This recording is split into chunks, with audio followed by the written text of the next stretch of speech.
In this Godot tutorial, I'll teach you how to make a character sheet for your game.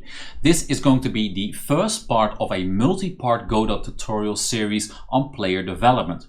We'll cover a number of topics like the character sheet, but also how to award skill points and stat points to your player when he or she levels up, how to distribute those skill and stat points over a number of main stats or a skill tree in case of the skill points. We'll also be looking at how to calculate battle stats derived from your main stats using formulas. And at the end of this series, we'll get into a equipment panel where the player will be able to equip the items he finds in the world to the character that he or she plays. Now, without further ado, let's get into that character sheet. Okay, let's make this character sheet together. Under Scene, New Scene, we're going to select the User Interface. I'm immediately going to rename my control node to Character Sheet, as that is what we'll be making. Now, first of all, I want to add a background to this. And for the background, I'm going to make use of a 9-patch rectangle. You can also make use of a texture rectangle if you feel more comfortable with that. I'm going to set this to the full rectangle, and I'll drag this background texture in the texture resource or parameter. Now, with the patch margins, I can indicate how much of the side of the image should or should not be stretched. So by setting my margins here to 30, I'm making sure that my border is not distorted and only the inside of the image is stretched. Now, with that said, we need to segregate this panel into different sections, and we can do that using horizontal box and vertical box containers. So first of all, I'll add an HBox container to the full rectangle of the viewport. Now, this HBox container is going to make sure that everything that we put inside it will automatically organize horizontally. Now, I don't want any panel or any element to overlap with the borders of my background, so I'm going to give the HBox container a little bit of margin. I think 40 by 30 should be enough if we do that on all sides. Now, with the HBox container selected, I'll add a child and I'll add another 9-patch rectangle to this to start working on our character texture. Now, the 9-patch rectangle, I know from experience when I was preparing this tutorial that this needs to be 330 by 660, but it might be different for the texture that you want to be or may want to be using. With this set, I'll add the double edge shadow texture I have right here. And this double edge shadow texture is a simple texture I created in Krita using some standard elements. The standard elements that I've used is background image, these golden borders, and a couple of other textures I'll be using in this tutorial. I'll put some links down in the description to make sure that you have a head start. Now, for this 9-patch rectangle, I'll make sure to add some stretching borders here to make sure that none of my golden borders here are distorted in any way. With this 9-patch set, we can add a child to this 9-patch rectangle. That will be a texture rectangle, and with expand on, setting the layout to full rectangle, I'll add the character image. Now, the character image currently slightly overlaps with our border, for example here with the shoe. That's not what we want, so with this 9 texture rectangle selected, we'll also give this some borders.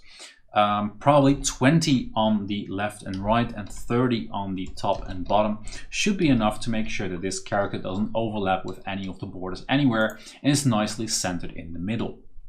Now, with all this set, it is always a wise idea to rename your nodes while you're working with them, so that you can recognize them easily if you have to reference them in code or if you have to find your way around a panel.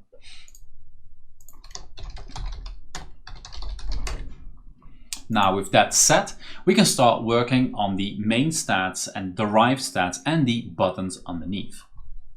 Now we need to divide the rest of the space on this panel for our other elements of our character sheet. So to this HBox container, I'm first going to be adding a VBox container. This VBox container is going to take up the rest of the space of this panel, but it's currently just a vertical line. So under our size flags, I'll set it horizontally to expand so that it takes up the rest of the space we have available. Now, under this VBox container, I'll add another HBox container. This HBox container is going to be accompanied by another HBox container, and I can quickly do that with Ctrl-D duplicate. Now I have two HBox containers, and the bottom one, I want this to contain our different buttons that we're going to be making to switch between the stat screen, skill screen, and equipment screen. Now that doesn't need to be very large, so under the rectangle, I'll set it to be of minimum size 50.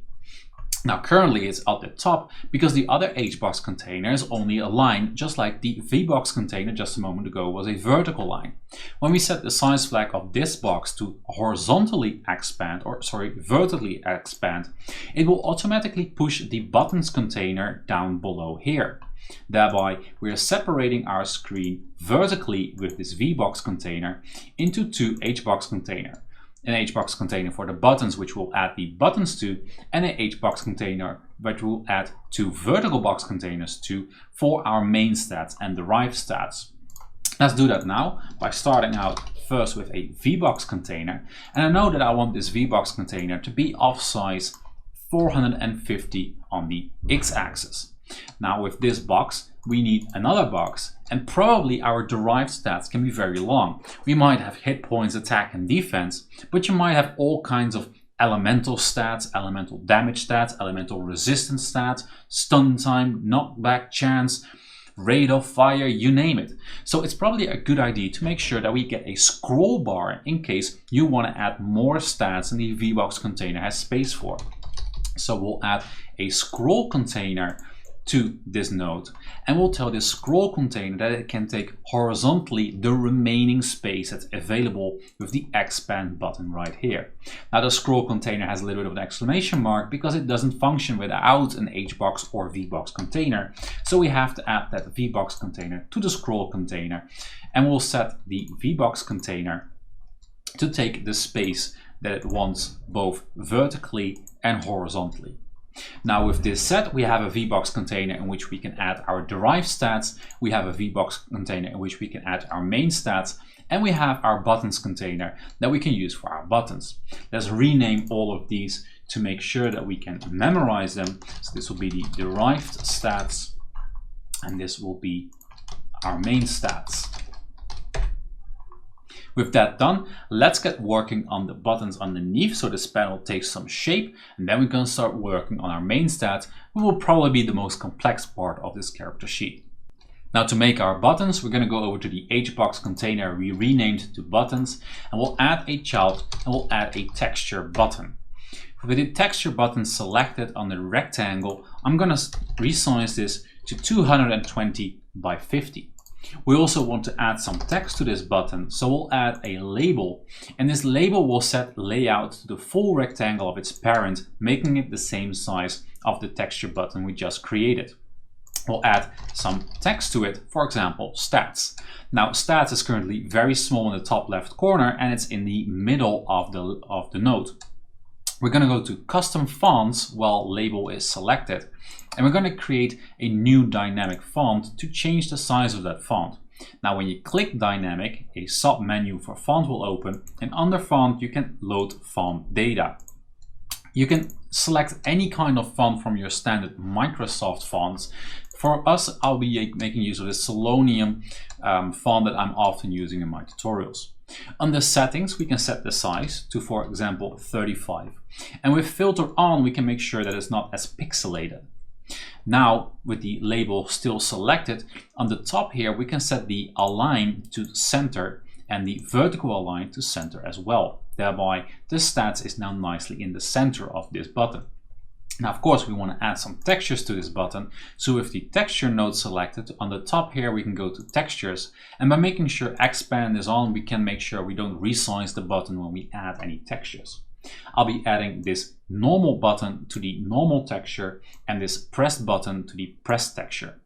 What this does is that if I were to, oh yeah, let's save this as well. Let's save this on the character sheet. Yes, I want to overwrite that.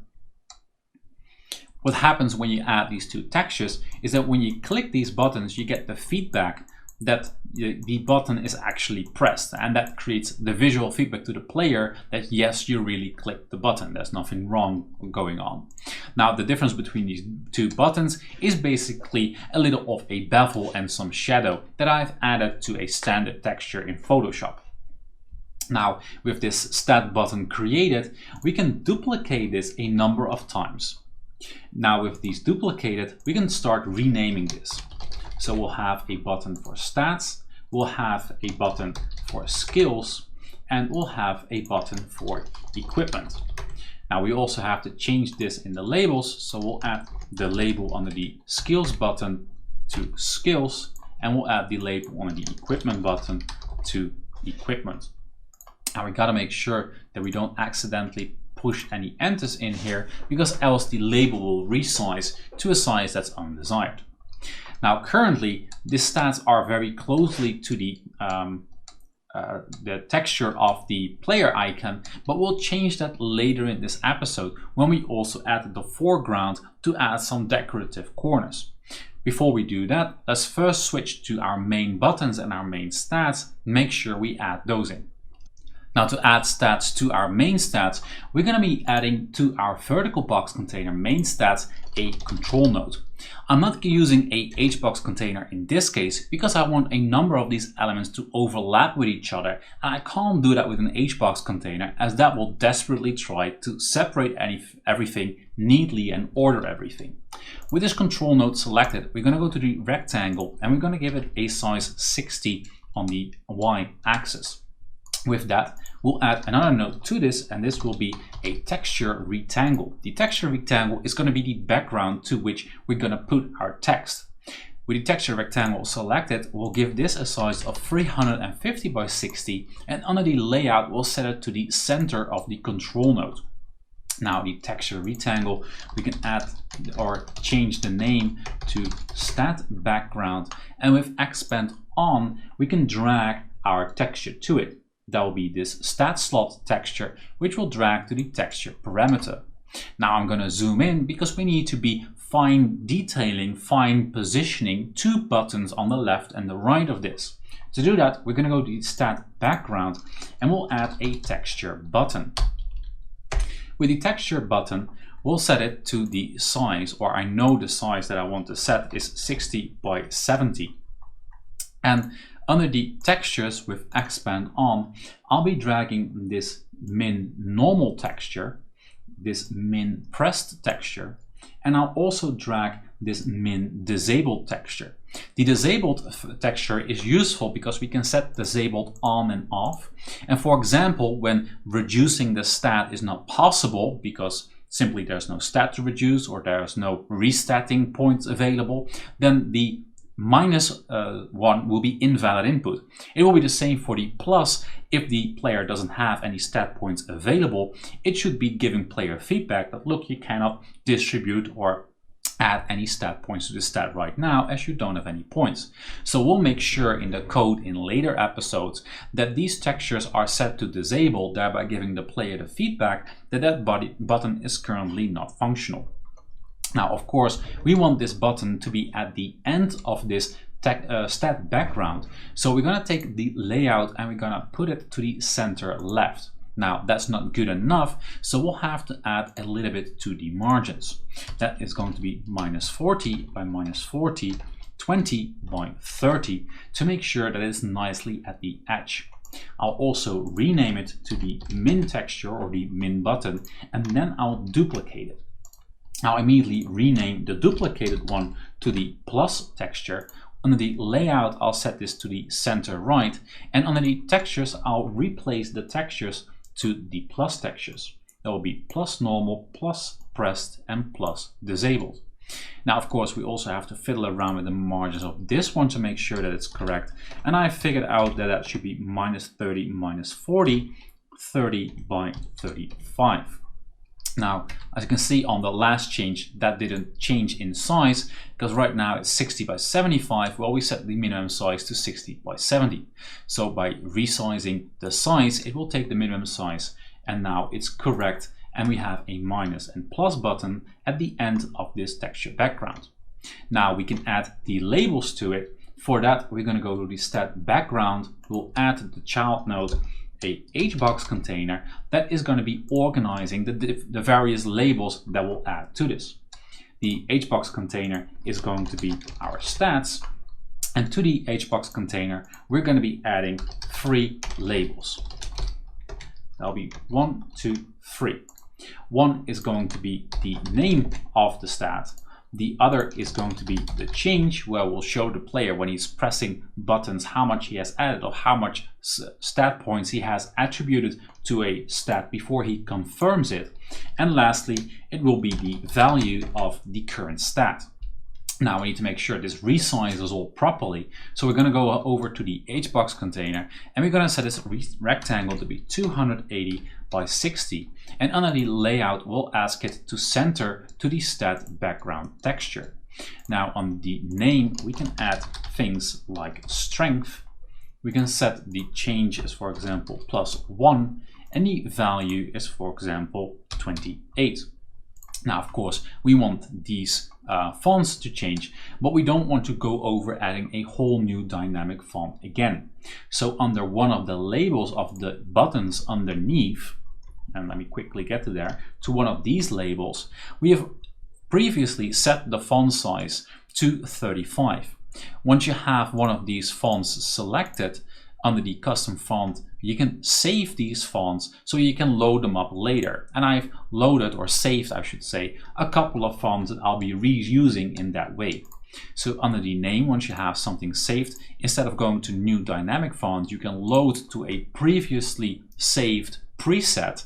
And under the font, I now have the font 25 and font 35 sizes predefined, so I don't have to change much. Now I'll add those fonts to the free labels that we just created. Oh, that's data, that's the wrong one. Font 25, and also for the value, I'll load the font 25. Now, of course, this is still not the way we want this to look exactly. For example, for the change, it would be nice to have this a little bit of a different color. So we'll change the font color to be a nice red, so the player gets the feedback like, okay, this is really your change. You want this to jump out a little bit because probably the player can only confirm or add its stat points once, and a reroll of stats is usually not that common in games unless you buy maybe a microtransaction item or find a special item in the game.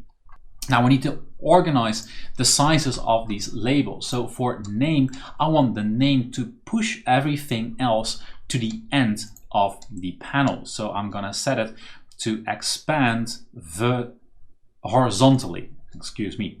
Now we'll have the different lengths of names organized nicely underneath each other, and the stats will be nicely organized on the right side of the panel. Now we can rename this control node to our strength node, and we can start duplicating this. So we can duplicate one in, and we can simply rename this, for example, to Constitution, and we can set the name of the label to be Constitution. We can of course also change the values to maybe represent that this is really different. Now with that done, I'll be adding all the stats in here so you don't have to see me duplicate all these nodes. So I've copied the node for Constitution over into Dexterity, Intelligence and Wisdom, gave it some random values. The next thing we want to do is we want to have an indicator for the player how much stat points he has available, a counter that we can also increase whenever the player is going to level up. We probably also want to have a big red confirm button so that when the player has used his plus and minus buttons and have maybe decided to put 6 or 7 points into strength indicated by a +6 or 7 there, then we have a big red confirm button so that the player has a less moment to rethink the stat distribution that he chose, as these sort of mechanics are usually rather final and you would need a special item to revert your choices. With the main stat selected, we'll add an HBox container. We'll create that HBox container. We'll put as first a label in here. Now with this label, we can, for example, say that right now the player has 7 points. Now, of course, we want this to be a little bit bigger. So under the custom fonts, I'll again load a preset, and that will be the 35 preset. With that, we also want a button, like we said earlier. So we're gonna add a texture button. That texture button is going to be, again, of size 220 by 50. I like in the same panel to make sure that my buttons all have the same size. That makes the panel look a little bit more restful. If you have all kinds of different size buttons, it will create a very busy user interface. It doesn't give a good feeling. So with the texture button, we'll rename the button to confirm, as that's what the button is going to be about. We'll add a child to the button, which is called label. We'll set this to full rectangle. We'll add confirm as text to it. We'll make sure we center align it both horizontally and vertically. And again, under the custom fonts, we'll load the font preset of 35. Now with the button selected, we'll scroll to the top, set expand to on to make sure we don't resize this button when we add textures, and we'll drag the normal and the pressed buttons to our normal and pressed parameters. With that set, now we probably want to line the button and this label more out, because these two nodes are now a little bit more to the right. Points is almost hugging the texture rectangle of the player character here, and is not in line with this vertical line created by these minus buttons here. So to do that, we're going to take the label, and first we're going to ask the label to fully expand horizontally as much as it can. Thereby it will push the confirm button to the right as much space there is available in the HBox container. With that done, we're going to set this label to align in the center on the horizontal axis. Thereby we get the text nicely in line with the rest of the main stat nodes. Now with this done, this still is all very much to the top of the panel. We got a lot of empty space right here that we're currently not using, and this makes it doesn't make it look very good. So what we'll do is under the main stats, this entire node, the first thing we'll do is we'll add a little bit of margin to the top, because we currently have way too much space on the top to even start spacing this out correctly. So we'll probably add about 60 margin to the top here to make sure that the amount of space we have on the top and the bottom is about the same. We want a little bit more on the bottom, as that gives a nice separation between the different, the points and confirm button here and the buttons underneath. Now with the main stats selected, under the custom contents option right there, we're going to set the separation to on. That's initially going to bring things closer together, but now we can say how much separation needs to be between each element in this vertical box container. For example, 20 pixels. Pressing enter, this will now space out everything at once, and now we have about the same space between the buttons over here as well as from the top to the top of the panel. So with that done, now all we have to add is some derived stats in the derived stats container over here.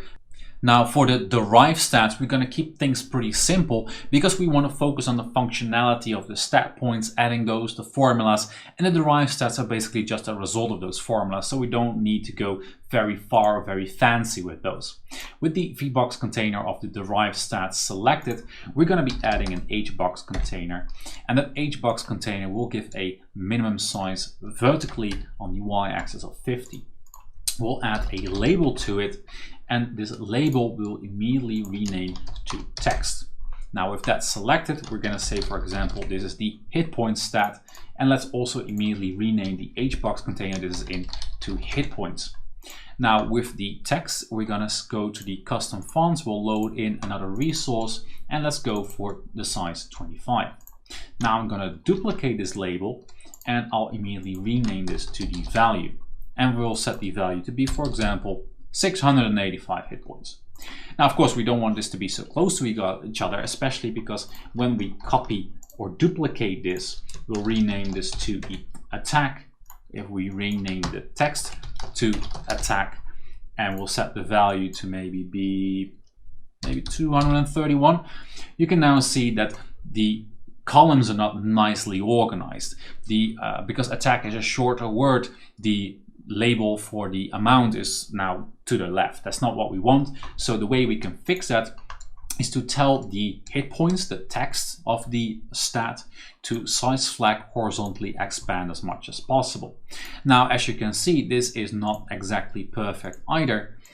because now the stat is very far to the right. To change that, or to remedy that, I'm gonna go to this HBox container. This HBox container is the HBox container that has both the main stat and the derived stat, so it's quite high up the node tree. And I'll add a margin container to this one, and I'll take the rectangle and I'll set the minimum X size to about 120, bringing those two stat numbers closer to the actual stat text. Now, of course, it would also be nice to line out this hit points a little bit to the top of this strength main stat right here to make this all look nice and neat.